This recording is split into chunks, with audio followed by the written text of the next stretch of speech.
Welcome to McPlum, simple solutions served daily. You start in Settings because that's where control lives. Open Accessibility, tap touch, then back tap. Choose double tap or triple tap depending on how often you want to tap the back. Once you pick a trigger, scroll the list and assign Screenshot as the action. This sets the shortcut at the system level, so it works anywhere. Make sure your case isn't too thick before you proceed. Cases can block the sensor and prevent reliable taps. Now you need to test so you know it works. Hold the iPhone naturally and perform the chosen double or triple tap. If you don't get a screenshot, vary force and location slightly. Sometimes the center back is best. If taps fail, remove a bulky case or try a different trigger. Triple tap can reduce accidental captures. Once you consistently get screenshots, practice a few times so muscle memory kicks in.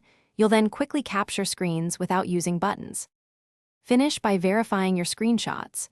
Open Photos and check the Screenshots album to confirm captures are saved. If back tap stops responding, restart your iPhone to clear temporary glitches and then retest. Make sure iOS is up to date because software updates can fix sensor issues. If problems persist, toggle back tap off and on, and only reset accessibility settings if other fixes fail. Resetting erases custom shortcuts. These steps get you reliable screenshots without using the side buttons.